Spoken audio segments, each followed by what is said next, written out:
And the recording has started.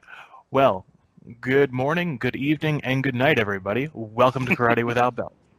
Yeah, that's about right. God knows what time it is in your world, but it's really early in his world, and it's getting late in mine. It's one person's waking up.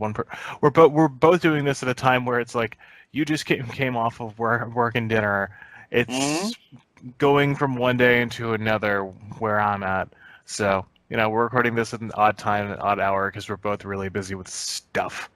That's it. You know what the important thing is, though? It's always 5 o'clock somewhere. True. Which means for someone who's listening, it's probably beer o'clock, so good for you. Good for them, indeed. I'm really not going there right now until because I don't know about you, but I can't sleep with alcohol. I'll sleep like a baby for like 3 hours and then wake up and be up for the rest of the night. No, I never had that problem, but I stopped drinking January of this year again. And last time I stopped drinking was, just cause, and it lasted 4 years. This time it's because it was the easiest way to get additional calories out of my diet, so I could get some weight loss going on. So, I don't miss it. Same as last time, I don't miss it. So, is what it is. Yeah, I think it ultimately is. I mean, it's also, if you do it by yourself, I understand that, but if it's more of a social thing, I get that, but it generally devolves one way or the other. That's kind of the nature of the beast, which is a lot of martial artists do. Just that's how they do. If there's any movie or any person who is not a drinker, I would be surprised. I would be vehemently surprised. Yeah, sure. So cool. So what have you been up to, my friend? What have I been up to? Not a lot. We've got a guy coming out from the States. He's due to arrive in New Zealand in, about 48 hours. Really? Yeah, that close. So Lee will be getting on his plane in LA probably within the next, I don't know. I was trying to work it out on the way home. It's a 13-hour flight out here, plus his travel from Kansas City. So that kills the best part of a day. And he arrives at lunch or round about midday. Actually, no, that's not right. He arrives in New Zealand around breakfast time Thursday morning. So, he must be getting ready to leave home. He'll be packed and probably doing his last bits and pieces before he gaps out. And he's here for 10 days. So I've taken next week off work, and that's what I'll be doing for the best part of 10 days is just training with this guy, which will be really cool, really good for me. Cool. So that's the next 10 days. But you asked about the last 2 weeks. Well, that's just work and training and preparing for a guy to come out here for 10 days. So that's really and making a cake apparently. Yeah, I did make a cake. And as you saw, I also made 37 pairs of Chizikun bow for our seminars that are coming up. That you may or may not have glued to the top of a ceiling. That's right. Just for the record, that's the carpet in the lounge. Yeah. Oh, really? We have cheap second-hand carpet because we couldn't afford new carpet when the time came. So I scored a house load of carpet for free. Seeing as though my children, as they aged from 0 to 20, destroyed the first lot of carpet in the house. The second lot, we decided we'd keep it cheap as well for the time being, and then we'll redecorate with the gold and silver when the brats are gone. Oh. Well, what about the second generation? Cross that bridge when I get to it. Maybe they'll have better behavior than my own kids did. Or not. I'm just thinking like 20 years of carpet. I don't think we ever had that. Like I remember having carpet in like the first house I lived in, and it just being extremely different on each floor, and like extremely different. And then we moved it. Then every other house subsequently to that, we've had like a floor rug, maybe just because it happened to be there, and then that was it. And then no more carpets. Even to this day. That's that case. We've had carpet everywhere. I mean, when I was very young growing up, the house was polished wood floor. And then when we moved house for the first 2 years in the new house that Mum and Dad had built, we were on concrete because the carpet came much later. Right. So we had concrete for a couple of years, and then when the carpet went down, and it just is what it is. Funny. Yeah. Anyway, Yeah, we didn't come here to talk about carpet, really, did we? No, we didn't. But Not so much. Yeah. look, it goes where it goes. I've been raring to get to Japan. In less, probably by the time you're done with everything, out in NZ, I'll probably be on my way to Japan. Right. Yeah, it's less than 2 weeks now, and it's so Wow. I'm like, I just went like, all right, not working this day, not working this day. I'm gonna have to drive 3 hours to get this one thing done here. I need to drive 2 hours to get this one thing done here. All resulting, all because of the dog. But Yeah. who's thankfully asleep right now. But That's funny because we've been talking about this move now for what, a good 2 years? You've been mooting the idea, and I think I'll go back to Japan. I want to go back to Japan, and so on and so forth. And now here you are, what, 2 weeks away? Boom. yeah, That's well, crazy, and man. yeah, it is, and I'm toying with the idea of doing kind of a vlog journey back to Japan. I like just the journey back over. We'll see about that. But Yeah, fair enough. I think where we were kind of talking about when we had gotten off last time of doing the podcast, Mm-hmm. and you have now magicked up on Quora an entire because Quora can get bitchy at you about talking about this on Quora, but YouTube don't care what we talk about. So Pretty much. Yeah, So- I'm not going to so, mention yeah. names because YouTube's apparently getting like extremely bad about like comments regarding potential. Like you've probably already said something that may have had them come after us Oh well. regarding you get your that. offspring. Oh, well, you But get that. Yeah. yeah, but yeah, just Yeah, you're on right. the future Quora- of things. Yeah, the Quora thing. So what happened was, I got this opportunity to open what Quora now call a space, which is like I suppose you could call it a private discussion or chat room. Is it a final And frontier? yeah, maybe who knows? Yeah, I'm sure they can do better than me for their final step. But anyway, apparently for the last 3 years, 2 or 3 years, I've been a top writer on Quora for things like martial arts, karate, self-defense, fighting, and whatnot. And really, Right. all I do is sit down in my spare time and just spitball ideas as answers to people's questions. But they came to me and said, "Here, open this thing. Here's some space. Do what you like with it." Okay, let's call it Practical Karate and Kobudo.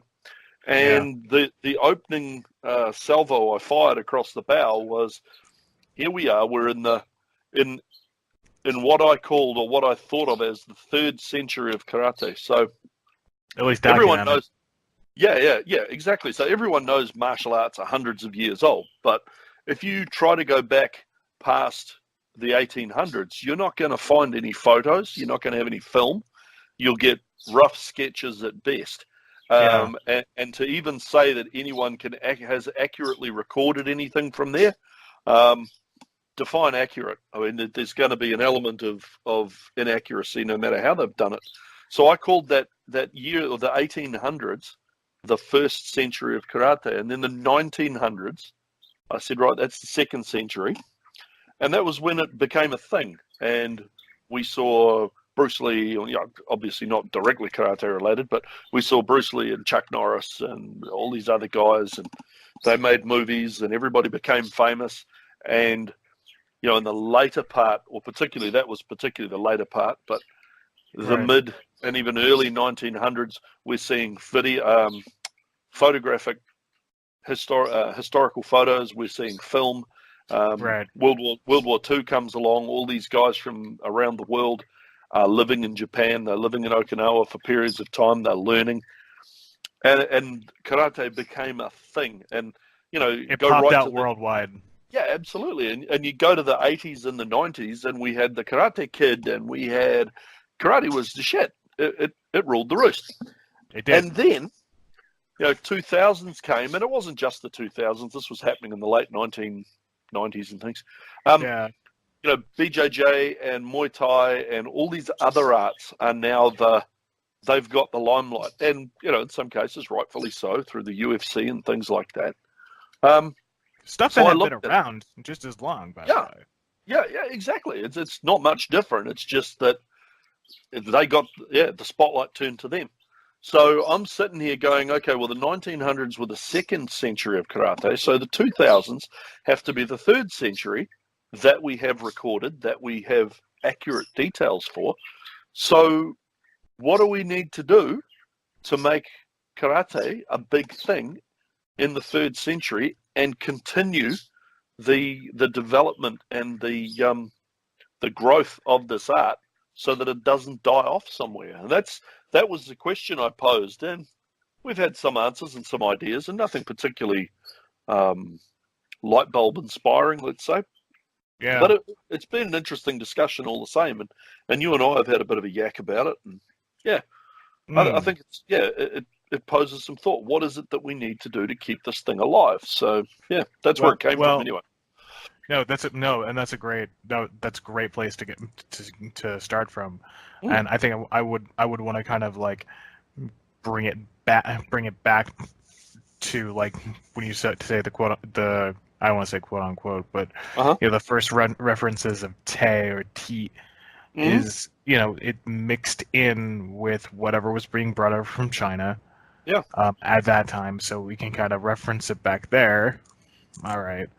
But then there's also kind of the native stuff that was going on with the grappling and whatever else that could be got on. I mean, and this is the thing I think a lot of people have a misconception about. Okinawa is as recently as of 2016 was called this by the president of Japan, the gateway of Asia. A lot of things, if you look at it on a map, between kind of south, north, east, and west, of most places in Asia, Pacific, you have to kind of filter through Okinawa in some way. This is why it's so strategically important today. But every part of around that area has had some connection to it. Taiwan, China, Japan, Hawaii, the Philippines. So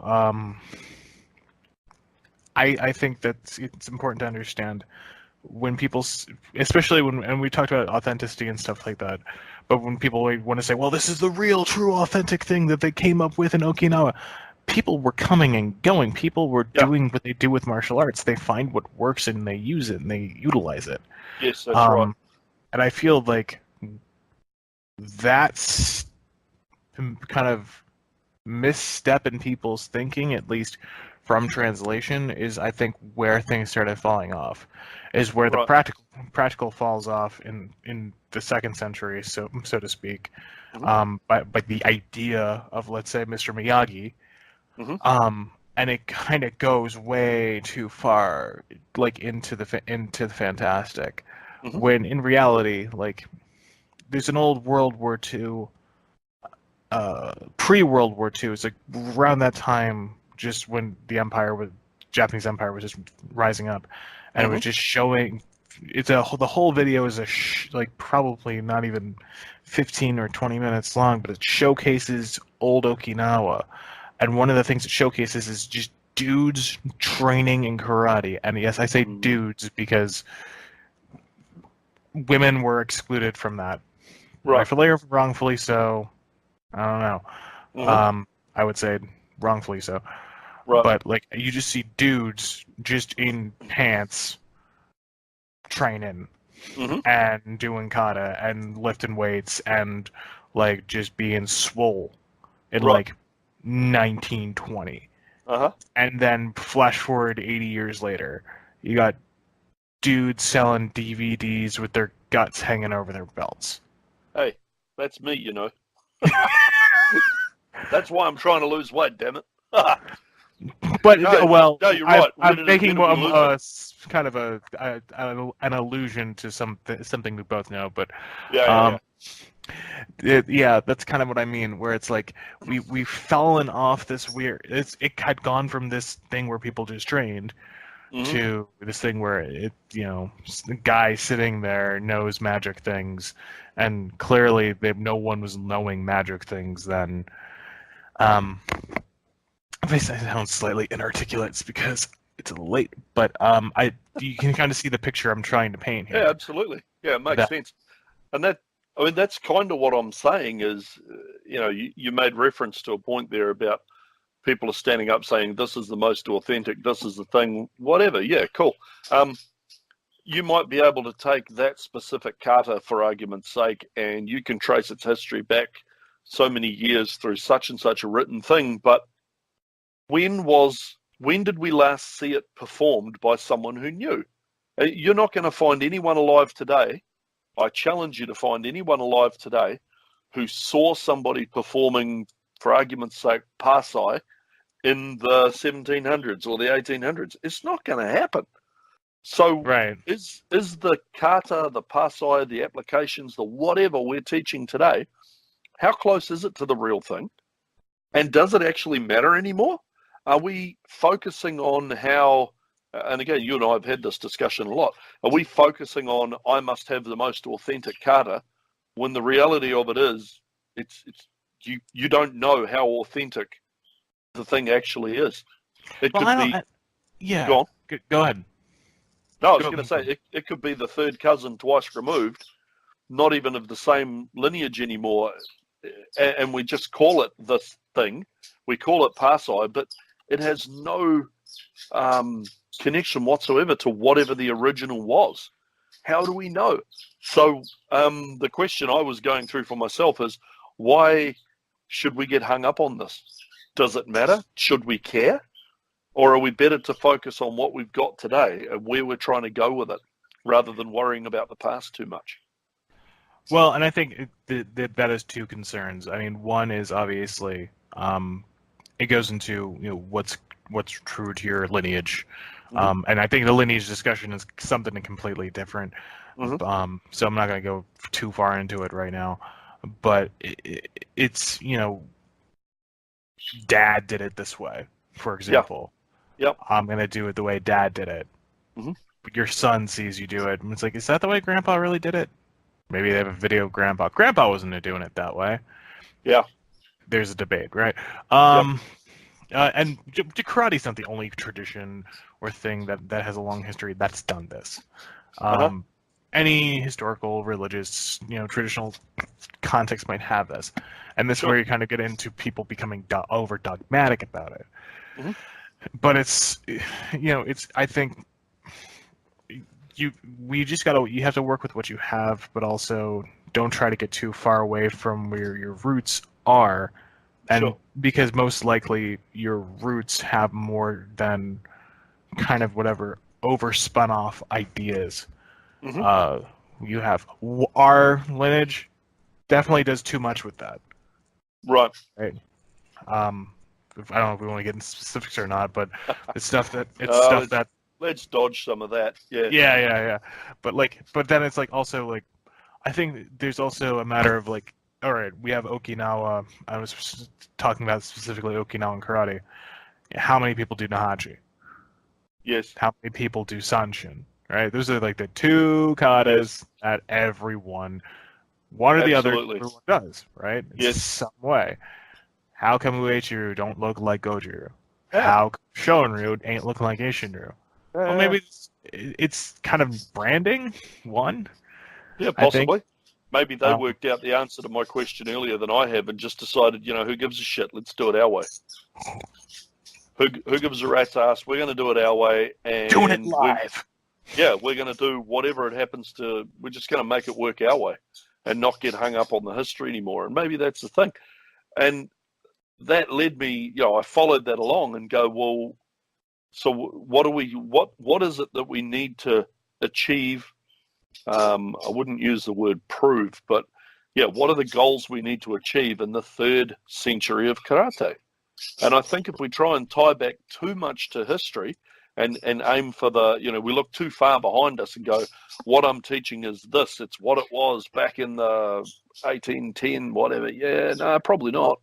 How about we focus on what works today? There's a lot of people out there teaching stuff. You look at Krav Maga. You look at elements of the Russian Systema system for better or worse, whether you like it or not. You look at what these guys are teaching, and you can see moves, see motion in there, which you could say, well, that's just karate. So maybe or is karate just what we're doing, right? Yeah. It's a thing. It's motion. So are we focusing in the wrong place? Because the world at the moment seems to be interested in the only thing that's important is either what's on YouTube proven to work or someone who got in the octagon and proved it worked. So yeah, go on. No, well, and I was gonna tie that to I don't know if you ever heard of what's his face. What's his face? I'm trying to pull up his name. So there's a video that came out. God, it must have been a long time ago. Probably like 10 years ago. This guy named Xiaodong in China, and he's a mainland China too. Okay, so let's set the context there. And he challenged this guy, kind of Fu Manchu type, Pai Mei beard type guy, who had all these followers. Maybe you've seen this video. Maybe you know what I'm talking about. This is not the guy who was trying to knock people over with chi, and it's not the chi balls one coming out again, is it? Well, no. Well, I'm not. But it's an MMA guy who was like, "All right, let's do it," and he gets it right into it and just punches him in the face, and he goes down. And it's just done. Well, the story, the more context of that is like the Chinese police were like, okay, and you're arrested.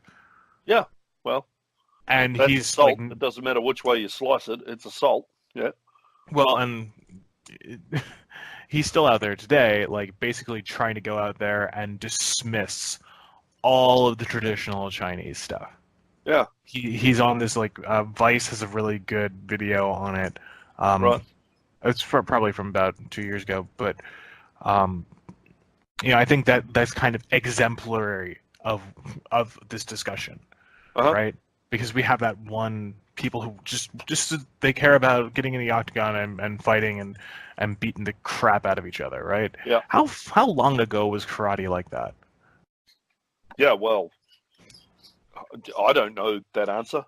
I wasn't around, but I mean, you can see, I haven't seen any old footage of anyone fighting at that level in a classical Okinawan or Japanese martial art. We hear lots of stories about it.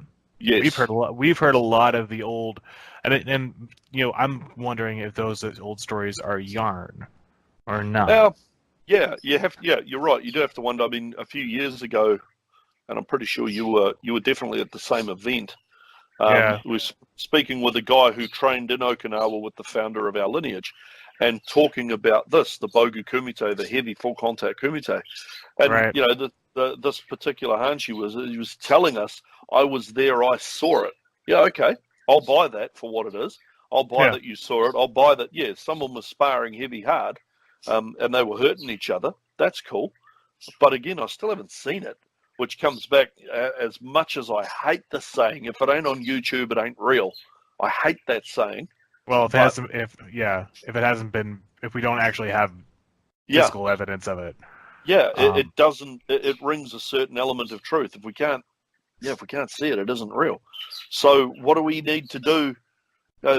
Does karate need to produce people who can get in the UFC and win? Is that relevant for the next century? I don't know. There's another one out now. I think they call it combat karate, where the ring, it's not an octagon, it's a square ring, but it's got sloping sides. Have you seen that one? That's kind of cool.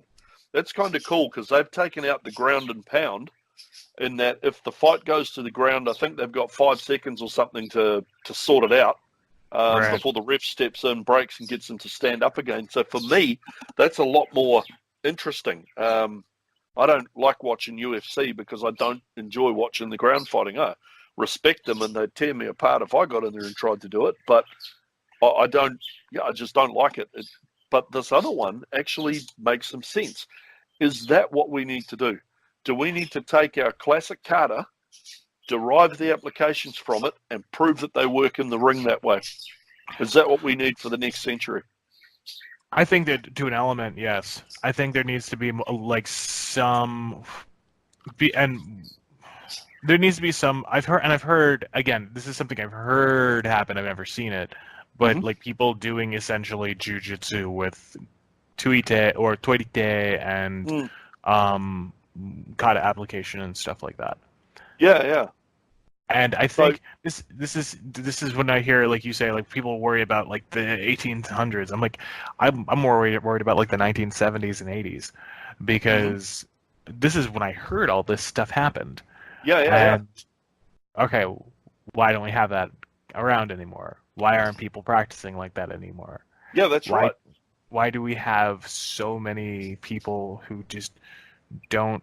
And this is a big thing that gets me. And I know, I don't think we split hairs on this, but it's just like,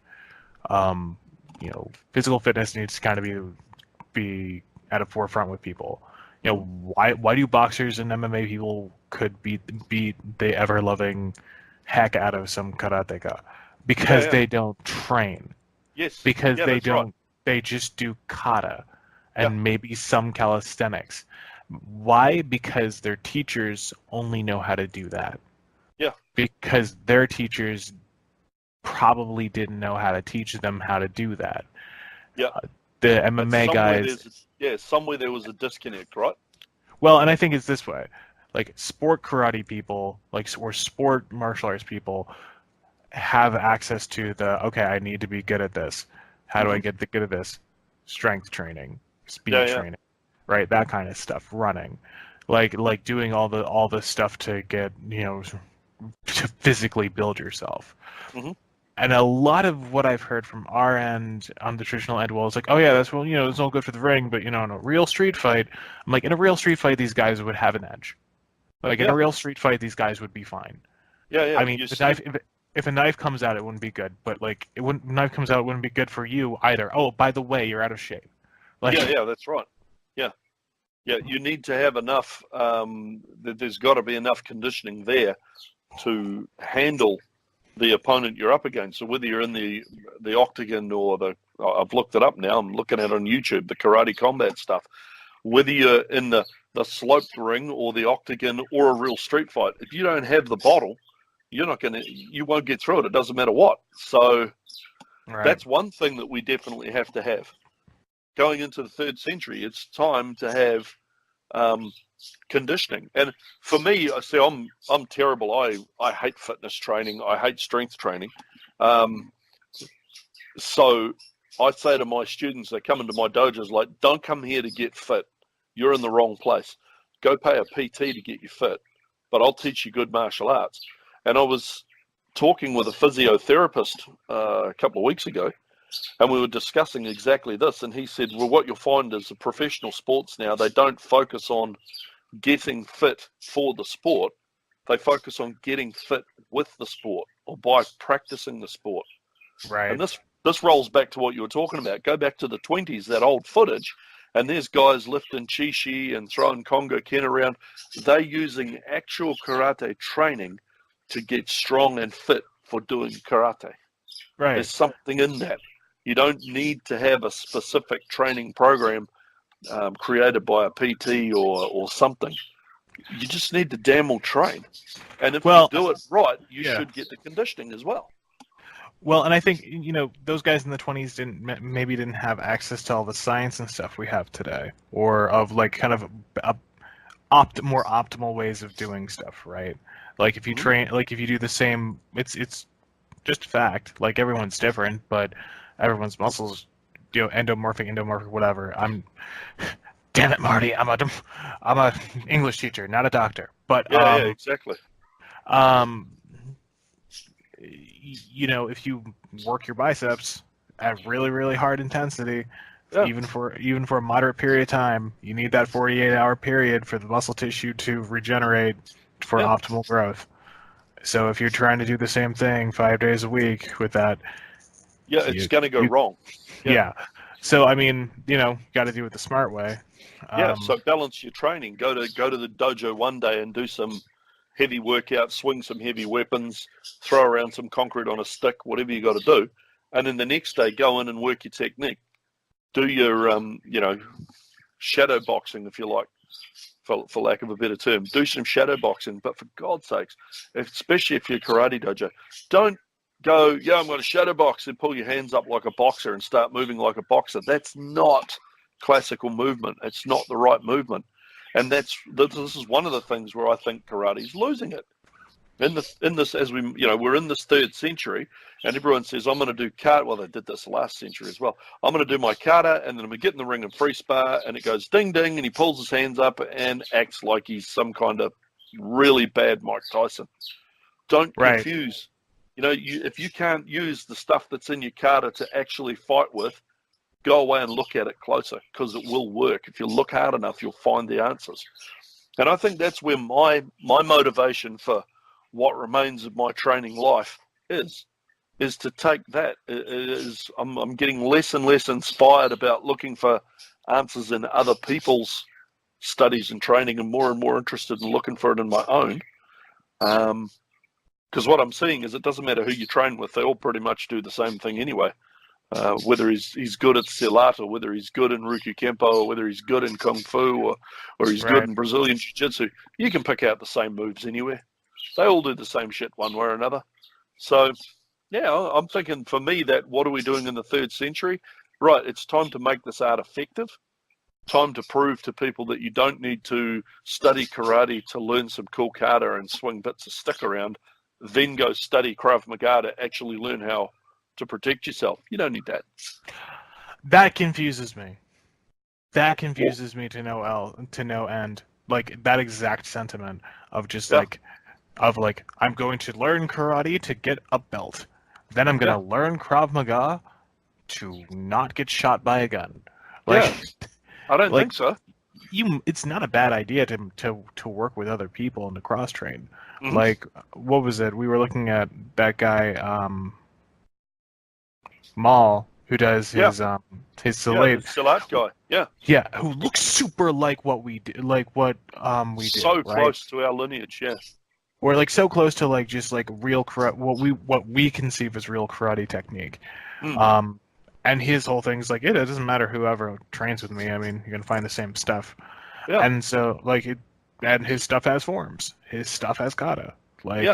It's like, wow, we had a distant cousin that no one knew, that we didn't really know about. Yeah. But then even that ties back to what you were saying before. Okinawa is the gateway to Asia. You're going to tell me the Indonesians never found Okinawa? Oh, it didn't try to trade anywhere? Like, Okinawa was one of the one places that Japan didn't try to close. Yeah. It's like, in fact, come on.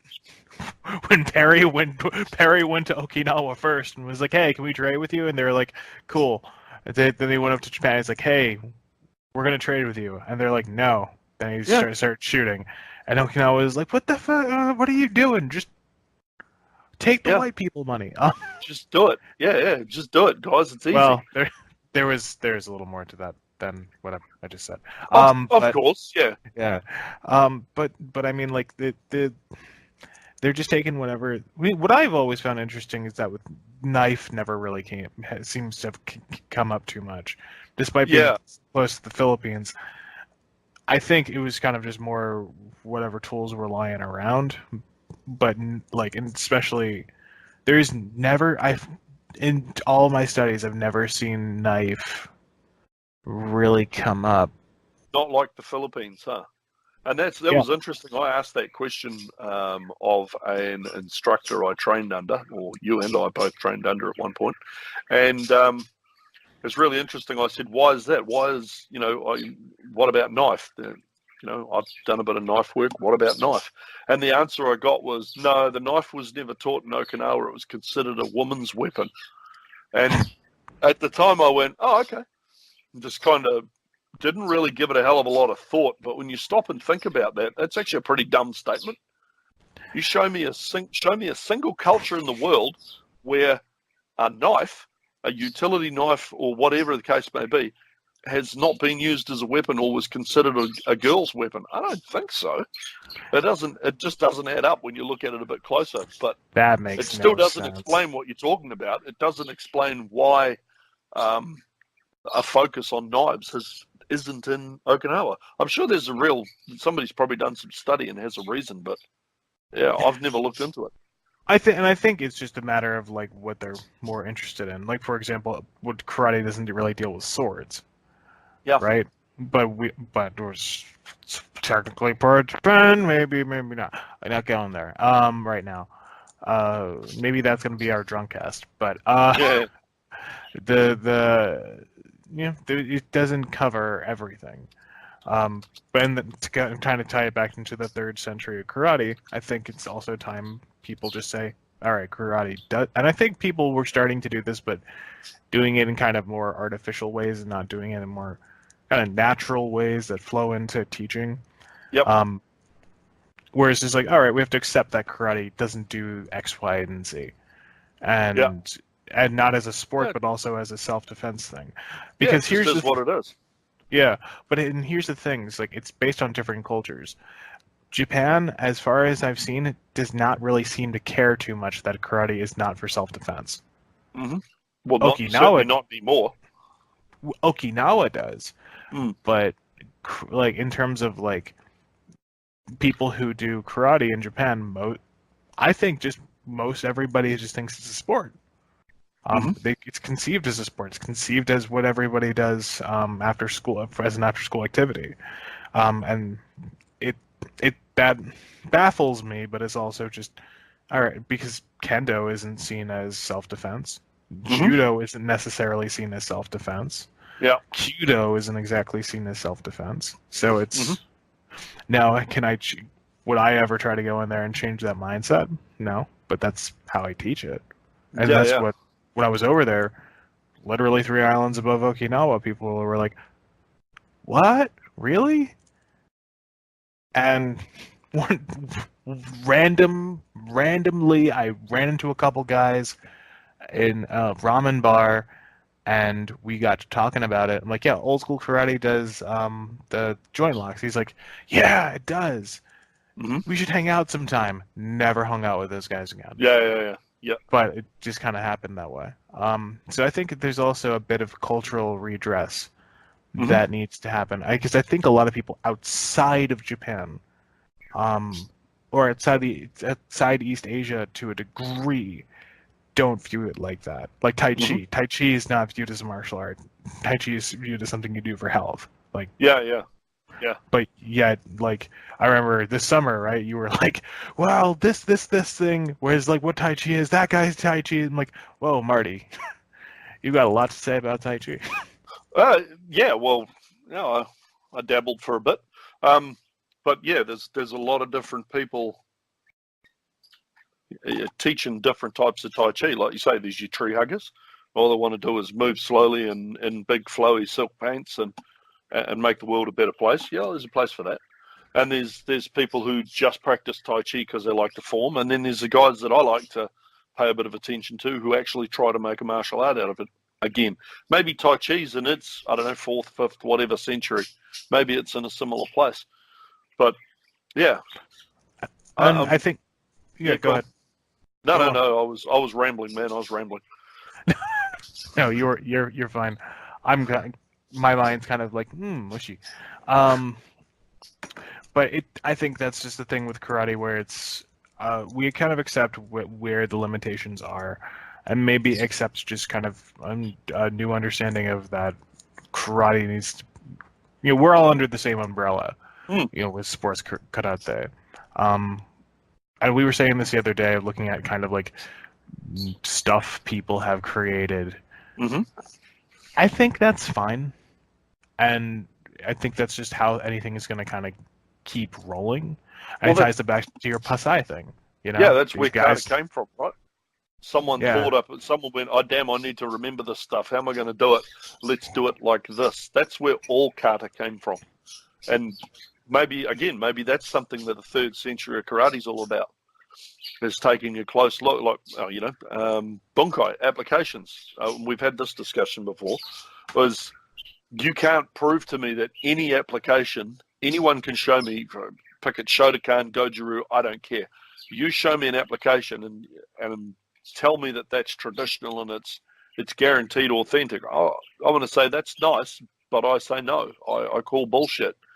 Unless someone was there, standing in front of the guy who made the kata at the time and saw him teach that exact bunkai that has not been changed, then you're not teaching the original. And yeah, maybe that's fine. That's not a thing. So maybe we all need to focus on, let's forget what the old bunkai were, the quote unquote, the correct traditional one.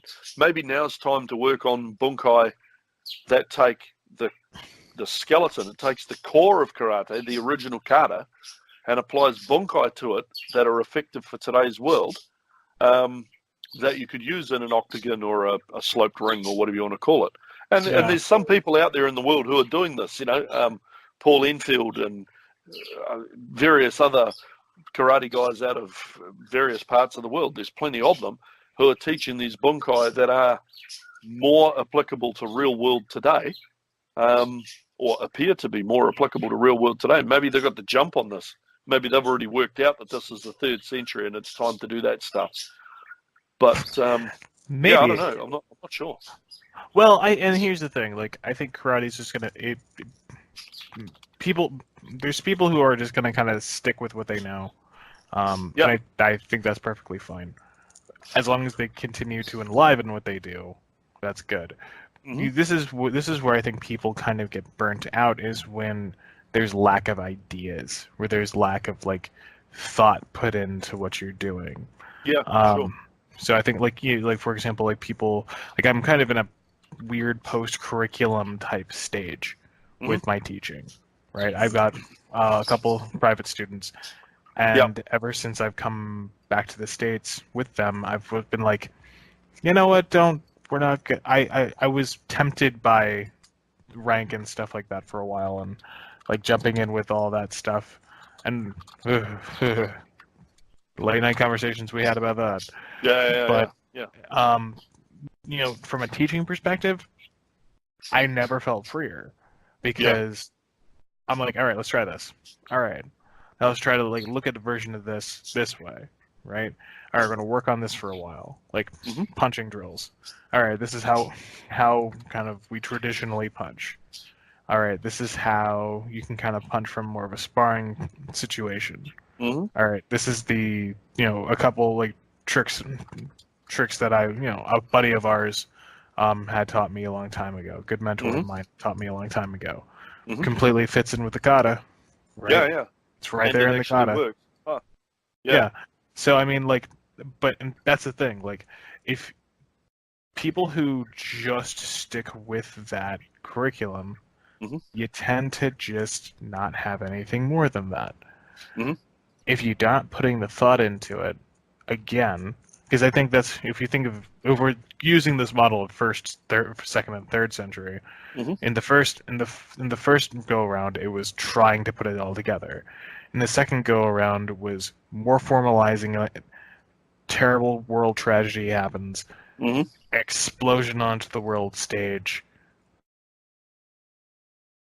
I don't want to say vilification. What's the word I'm looking for? Kind of. What's the word you use when something, not devaluification, but kind of looking for this word, delusion. There we go. In terms of just the quality of it. Now we're in the third century, and everyone's kind of looking back and being like, we must preserve the past. Dude, look at the last 25, 30 years. Is there any need for that anymore? No. Look at this video from the 1920s. Okay. Look at how everybody else is not giving a crap about, the formalities and whatnot. Maybe there's something in there. Maybe you can have both. And you probably can. You just need to be able to adjust for what's going on. Yeah. Somebody throws up their hands in a boxer type stance, how do you deal with that? Someone's just starting to swing round. What is it? Yeah. Haymakers Throwing at you. haymakers at you. Yep. How do you deal with that? Yep. Well, I don't know. It's Yeah. not in the kata. Yeah, it is. Yeah, it is. 100%. Exactly. Yeah, You're not exactly thinking. it is. You just haven't, you're not looking hard enough. You don't understand it. And again, maybe that's the, is that the 3rd century thing? It's teaching people how to read it properly, perhaps. Yeah, and then also you have to throw in like variation and continuing to work on that. A good friend of mine, Jer, we've had a lot of. Hopefully, I can get him on here sometime. His whole thing is like, the traditional view of pedagogy is great, except it's missing variation. So the only way these guys got good at this is through unconscious variation. That's the only way. And he does tons on thinking about, like, not martial arts, but the teaching of said martial arts. So, very strong. And the guy's got his own security company and everything. Yeah. So, I think that's one direction I think people need to go in, is that, I think this is our lineage. I think it's the greatest part of our lineage. None of the katas, none of the exercises, none of the kobudo. No. It's the thought process. Yeah. Right? Yeah. Because I think you're onto something there. I think, what is it? I think probably Lee would agree with me there. But yeah. I think you're right. It's not about rote, the rote, what's the word? Not learning, repetition, the rote repetition of someone else. We're bad with words tonight. Yeah, no kidding. It's that time of the day. Yeah, it's not the rote repetition of what someone else taught you. It's giving you the skills to work it out for yourself. What's that old saying? Catch a fish, feed a man for a day, teach him how to fish, feed him for his life. I thought it was beat a man for a day. Either way, maybe that's it. Yeah.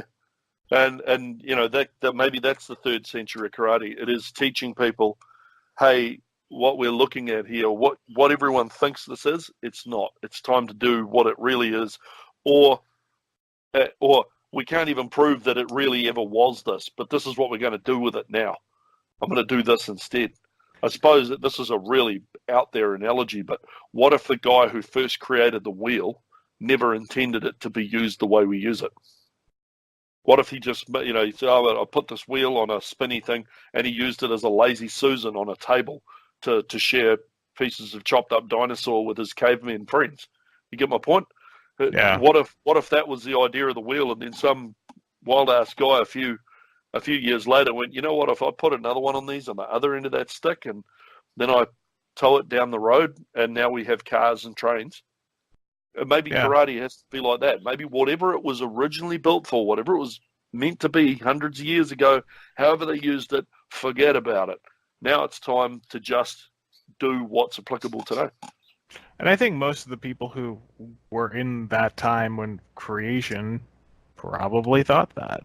Yeah. Or even if maybe they didn't, they wouldn't be offended by people changing, or not. I don't want to say changing things, because people get mad when we say change kata. Despite the fact that's just been what's been going on forever and a day. Yeah.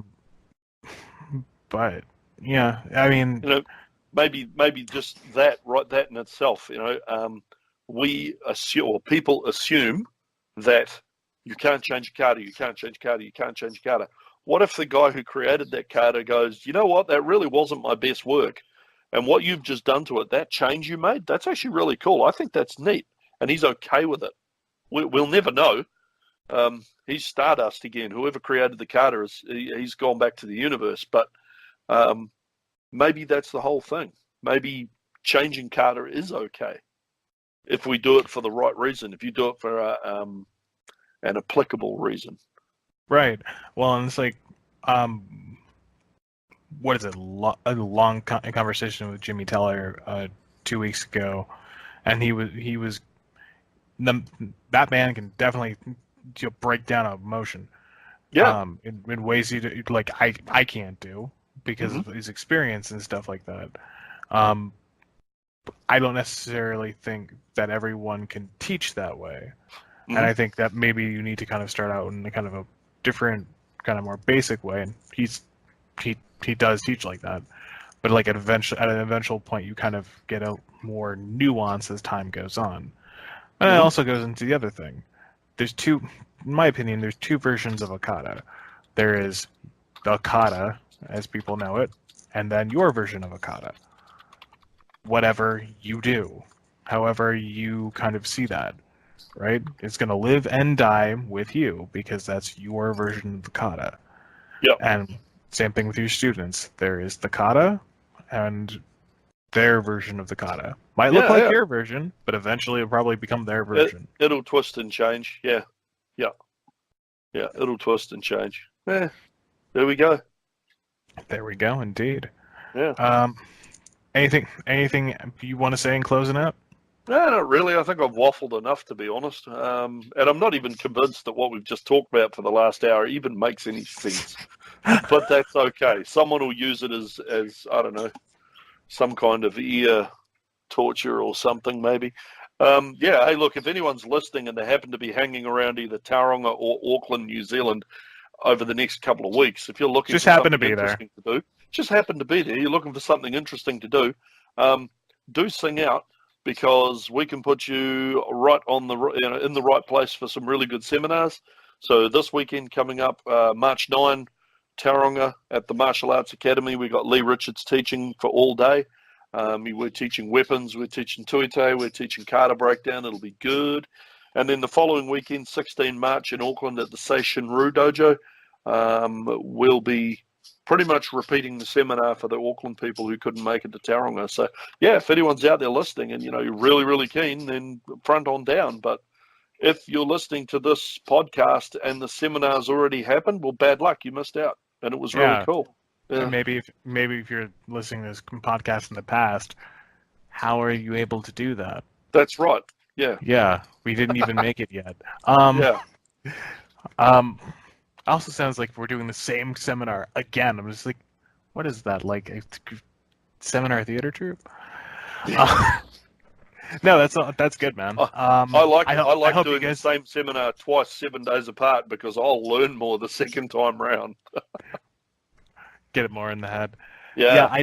I wish I could be down there with you guys doing one of those. At some point, I mean, as I said today earlier about something else, podcast goals. I want to try to get people in Okinawa, not for a big seminar deal. Just it'd be cool if we could, and just hang out with like Hokama Sensei or James from the dojo bar. Plug. And just kind of see the area and train there without much fanfare. So that's my goal eventually. But you guys have a great good time. Stuff. Man. Yeah. Well, that's what we're hoping, and you never know. When we do the next one, we might report back and tell everyone how it went. Ooh, so and that'll be. I mean, what we're going to do. So here you're probably the better one to tell the story, but I'm going to do it. So while John's moving between Philadelphia and Yoron in Japan, there might be a bit of a gap in our podcasting schedule, but if things are fair and equal, I might get some time with my guest to sit down and do a podcast with him, or I might just put together something short and sweet with a few ideas, few thoughts, some something that might spark someone's some study off in a different direction for somebody. And we'll just see how that goes. But hang around, stay tuned. We'll be back for more. Oh yeah, definitely. This isn't going away. If there is a bit of a gap, it's because we're cooking stuff up. Yeah, for sure. That's that. All right, a good everybody. Closing line. Cooking stuff up. I need to go cooking and cook stuff up. and I need to catch some Z's. So good night, everyone. Sure. All right. Cheers. Thanks. Bye bye.